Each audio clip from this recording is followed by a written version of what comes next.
25 দিনের শিশু কন্যাকে কুয়োতে ফেলে দিল মা। এই ঘটনায় চাঞ্চল্য ছড়িয়েছে শিলিগুড়ির পুর নিগমের 38 নম্বর ওয়ার্ডের সুকান্তনগর এলাকায়। মৃত অবস্থায় শিশুটির দেহ উদ্ধার করেছে দমকল কর্মীরা। ঘটনার খবর পেয়ে দ্রুত ঘটনাস্থলে যান ওই ওয়ার্ডের কাউন্সিলর দুলাল দত্ত।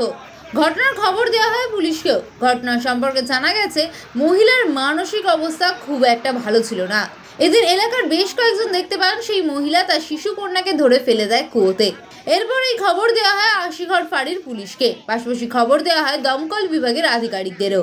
খবর পাওয়ার পর দ্রুত তারা এসে কুয়োর জল পরিষ্কার করে শিশু কন্যার মৃতদেহ উদ্ধার করেন। ইতিমধ্যে মৃত শিশু কন্যার মাকে আটক করেছে পুলিশ। মৃতদেহ ময়নাতদন্তের জন্য উত্তরবঙ্গ মেডিকেল কলেজ হাসপাতালে পাঠানো হয়েছে। এটার আজকে 25 দিন বয়স। বাচ্চাটা, ওর মা মানসিক রোগগ্রস্ত। মাঝে মাঝেই নাকি বলতো যে বাচ্চাটাকে ফেলে দিব কোথায়, তা ওর বাবা খুব নজরে রাখছিল।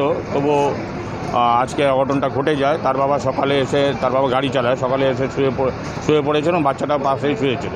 তার মা কখন বাচ্চাটাকে নিয়ে কুয়োতে ফেলে দেয়। কুয়াটা কিন্তু ঢাকনা দেওয়া ছিল প্লাস্টিকে, সেই প্লাস্টিক খুলে দিয়ে বাচ্চাটাকে কুয়োতে ফেলে দেয়। এবং এই যে ঘটনাটা ঘটে গেল, এটা ভাষায় প্রকাশ করা যাবে না। আমরা চাই যে আইন অনুযায়ী ব্যবস্থা নেওয়া হোক। ভদ্রমহিলা সত্যিকারে মানসিক রোগগ্রস্ত কিনা সেটাও যাচাই করা হোক, না এর মধ্যে অন্য কোনো কারণ আছে সেটা খুঁজে বের করা হোক।